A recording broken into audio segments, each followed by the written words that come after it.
Hello friends, welcome to my 10th class. Friends, आज हम देखेंगे हमारा पर्यावरण, जहां से आपके पिछली बार टीटी में 15 क्वेश्चन आए थे। फ्रेंड्स, ये बुक इसलिए इम्पोर्टेंट नहीं है कि यहाँ पे टीटी के एग्जाम में क्वेश्चन पूछे जाएंगे, बल्कि ये इसलिए ज्यादा इम्पोर्टेंट है कि यहाँ से केवल टीटी के नहीं वरन सुपर टीटी के लिए भी क्वेश्चन उठाए जाते हैं।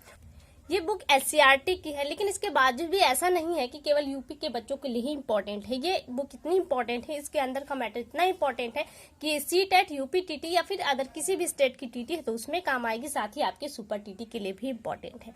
तो इस बुक का आज हम चौथा पार्ट पढ़ेंगे। चौथा पार्ट क्या है? चौथा पार्ट है हमारा जल। आज हम पढ़ेंगे जल। वैसे काफी चीजें इसमें ऐसी हैं जो आप जानते होंगे, थोड़ी सी पॉइंट ऐसे हैं जहाँ पे एक नए मोड़ की तरह आपको चीजें पढ़ने को मिलेंगी, वो आप केयर कीजिएगा।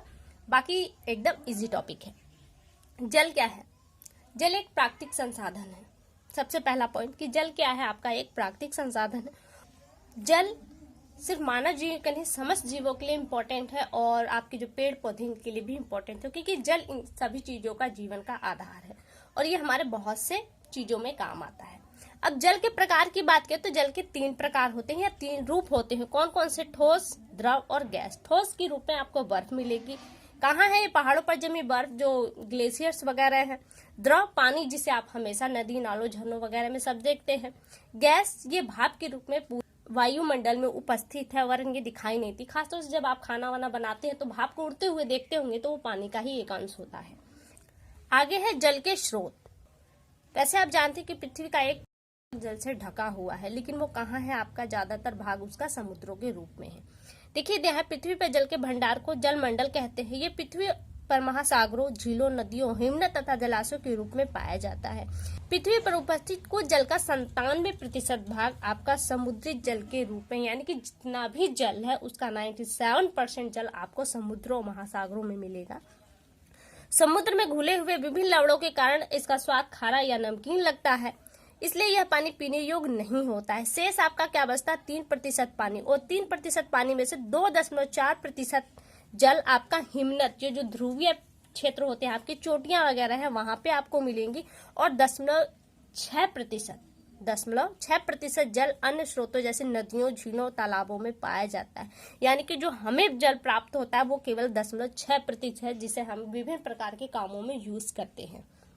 आगे है समुद्र जल के अतिरिक्त पृथ्वी पर पाया जाने वाला जल, जो कि हिमटोपियों, ग्लेशियर की बात हो रही है, हिमटोपियों, ध्रुवीय क्षेत्रों पर जमी बर्फ के पिघलने से, वर्षा से मिलता है, तथा नदियों में प्रवाहित जो धरातीय जल, जमीन के नीचे स्थित भूगर्भीय जल, मिट्टी में उपलब्ध नदी के रूप में मृदा जल, झीलों, तालाबों और पोखरों में स्थित जल मीठा या ताजा जल कहलाता है। झीलें भी आपको मिलेंगी। झीलें खारे पानी की भी होती है और मीठे पानी की भी होती हैं।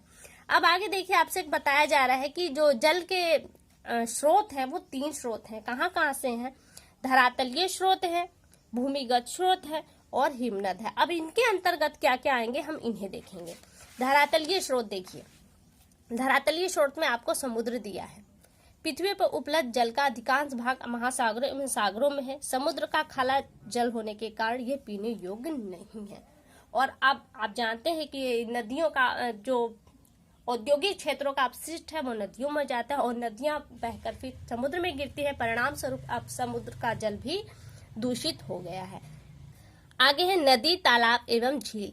ये धरातलीय स्रोत, यानी कि धरातल के ऊपर जो आपको आंखों से दिखाई देते हैं, उन स्रोतों की बात हो रही है। तो यहाँ इसमें ज्यादा अंदर पढ़ने की बात नहीं है। आगे देखिए, आपने गंगा नदी का नाम तो सुना ही होगा। प्रयाग में गंगा, यमुना और सरस्वती नदियां मिलती हैं। ये आपके प्रदेश की सबसे बड़ी नदियां हैं, यानी कि उत्तर प्रदेश की ये दोनों नदियां बड़ी नदियां हैं। इन दोनों मुख्य नदियों के साथ ही अन्य नदियों का जल भी इतना अधिक प्रदूषित है कि यह पीने लायक नहीं है। यानी कि ये जो नदियां हैं, इनके साथ और भी बहुत सारी छोटी नदियां हैं, इनका जल इतना गंदा हो चुका है, प्रदूषित हो चुका है कि वो पीने योग्य नहीं है। तो ये आपके धरातलीय स्रोत है जो आपको ऊपर से बहते हुए दिखाई देंगे। दूसरा पॉइंट आपका है भूमिगत स्रोत। भूमिगत स्रोत वो है जो जमीन के अंदर होते हैं, जिसने आप बोरिंग के थ्रू प्राप्त करते हैं, हेडपंपों के माध्यम से प्राप्त करते हैं, कुओं के माध्यम से प्राप्त करते हैं, ट्यूबवेल जो लगाए जाते हैं उनके माध्यम से आप प्राप्त करते हैं भूमिगत जल को।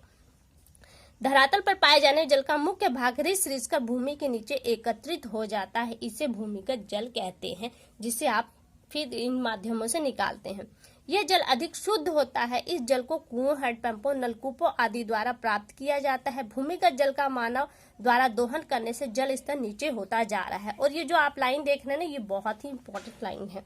अब यहाँ पे गौर कीजिएगा, यहाँ से आपका प्रश्न बनेगा, वर्षा के जल को तालाबों, झीलों, बांधों एवं खेतों में रोककर भू जल स्तर को बढ़ाया जा सकता है।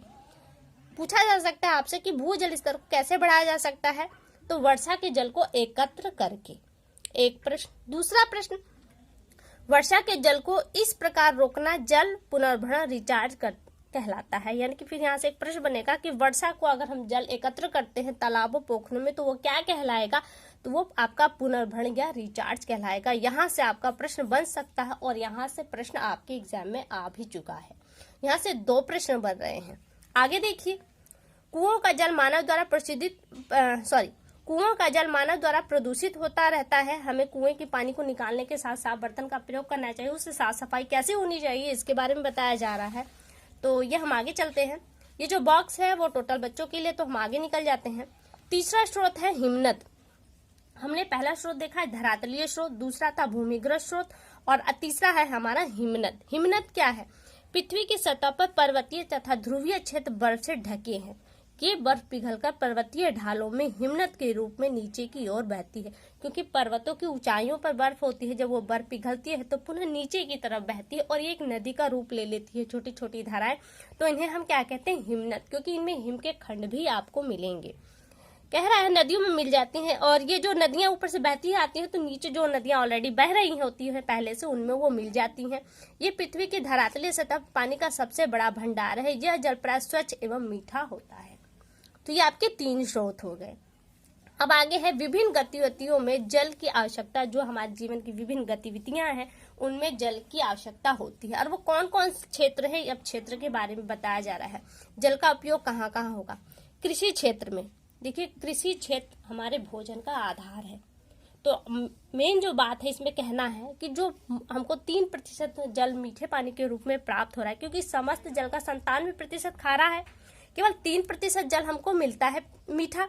और उस 3% का 70% पानी खेती में यूज होता है, यानी कि सिंचाई में प्रयोग किया जाता है। 70% जल कहाँ है, सिंचाई के रूप में प्रयोग किया जाता है कृषि क्षेत्र में। और बाकी बचा आपका 30%। ये 30% कहाँ जाता है, बाकी आपके दुनिया भर के काम में, जैसे बहुत सारे उद्योग है, पीना है, खाना है, घरेलू कार्य है, इसमें जाता है। ठीक है, तो समझने के लिए देखिए, खाद्य हमारे जीवन का आधार है, तो 70% पानी खाद्य की तरफ चला जाता है, यानी कि अनाज की तरफ चला जाता है। और 3% हमारे पीने के लिए जरूरी है, इसलिए 30% इधर चला जाता है। सिर्फ ये समझने के लिए, बात वैसी नहीं है। तो क्या है, 70% कृषि में और 30% अन्य कामों में। आगे देखिए, ये पॉइंट इंपॉर्टेंट है। औद्योगिक क्षेत्र में बहुत सारे उद्योग है जिनमें पानी की जरूरत होती है, तो हम और पानी वहां पर भी यूज करते हैं। और वो पानी कहाँ से जाता है, इस 30% में से। आगे देखिए, घरेलू कार्यों में आप जानते हैं, नहाना, कपड़ा धोना, पीना, खाना बनाना वगैरह, बागवानी जो है, इन सबों में पानी की जरूरत पड़ती है। मनोरंजन में वाटर पार्क, झरने, झील, विभिन्न जलाशयों का प्रयोग मनोरंजन के लिए किया जाता है। पर्यटक इन स्थलों पर जाकर तैराकी, राफ्टिंग यानी कि नाव चलाना आदि करके आनंद लेते हैं, एंजॉय करते हैं। तो मनोरंजन के लिए। और फिर आगे दिया है सफाई के लिए। तो सफाई के लिए आप जानते हैं, आपको हर चीज की सफाई के लिए धुलना पड़ता है उसे, चाहे कपड़े हो चाहे घर हो। तो ऐसी कंडीशन में सफाई के लिए भी जल की आवश्यकता होती है। तो यहाँ से आपका देखिए ये टॉपिक कंप्लीट। अब बात यहाँ की प्रश्न कहाँ से आएगा, तो देखिए प्रश्न मैंने आपसे बता दिया कि यहाँ से आपका एक प्रश्न, 2 प्रश्न यहाँ से बन सकते हैं। फिर एक प्रश्न यहाँ से बनेगा कि किसी क्षेत्र में मीठे पानी का कितना प्रतिशत प्रयोग किया जाता है, तो 70% प्रयोग किया जाता है। अब यहाँ पे देखिए आपका अभ्यासकार आ गया है। तो अभ्यासकार में जो प्रश्न उत्तर उन्हें छोड़ देते हैं, खाली स्थान पर चले आते हैं। खाली स्थान में दिया है, पृथ्वी पर उपयोग होने वाले कुल जल का सबसे अधिक भाग में प्रयोग होता है। तो किसमें प्रयोग होता है, अभी आपने देखा कि 70% भाग कृषि क्षेत्र में प्रयोग होता है। तो यहाँ पे क्या रहेगा आपका कृषि, यानी कि पृथ्वी पर उपयोग होने वाले कुल जल का अधिक भाग कृषि में प्रयोग होता है। दूसरा है, समुद्र जल के लवणों में घुले होने के कारण ये जल क्या कहलाता है, आपका खारा या फिर नमकीन कहलाता है। अगला है, हिमनद जल का स्रोत है। तो हिमनद किसका जल है, ये मीठे पानी का स्रोत होता है। पहाड़ों पर जमी बर्फ जल का रूप है, किसका, ठोस होता है, क्योंकि बर्फ का पानी का एक रूप ठोस होता है, तो जो बर्फ है वो ठोस रूप है। आगे सही गलत है। नदी भूमिगत जल का स्रोत है, नहीं, नदी भूमिगत नहीं है वरन धरातलीय स्रोत है, इसलिए ये गलत है। जल ठोस, द्रव तथा गैस तीनों रूपों में पाया जाता है, तो ये पॉइंट सही है। समुद्र का जल मीठा होता है, तो ये पॉइंट गलत है, क्योंकि समुद्र का जल खारा होता है, या फिर इसे हम नमकीन भी कहते हैं। प्रत्येक जीवधारी के लिए जल अत्यंत आवश्यक है, तो ये पॉइंट भी आपका सही है। आगे मिलान है, इसे भी देख लेते हैं। नदियां, नालों का जल समुद्र में मिलता है, इसलिए ये नाले आपके नदियों में गिरते हैं और नदियां आपके समुद्र में मिलती हैं। समुद्र का जल कैसा होता है, तो वो खारा होता है। प्राकृतिक रूप से उपयोगी जल एक सीमित मात्रा में है, तो यहाँ पे इसको हम मिला देंगे। गंगा तथा यमुना नदियों का संगम कहाँ पर होता है, प्रयाग यानी कि इलाहाबाद में होता है। नदियां मानव जीवन के लिए महत्वपूर्ण हैं। तो यहाँ से आपका जल टॉपिक समाप्त हुआ। अगली वीडियो में हम जल संचय एवं पुनर्भरण को पढ़ेंगे, यानी कि यहाँ पे जो हमने पढ़ा था एक प्रश्न के रूप में, यहाँ पे जो हमने एक प्रश्न के रूप में पढ़ा था, और अगली वीडियो जो हमारी उसी प्रश्न को पूरे डिटेल में जाएगी। फिलहाल के लिए इतना, अगली वीडियो में आपसे फिर मुलाकात होगी, तब तक के लिए नमस्कार।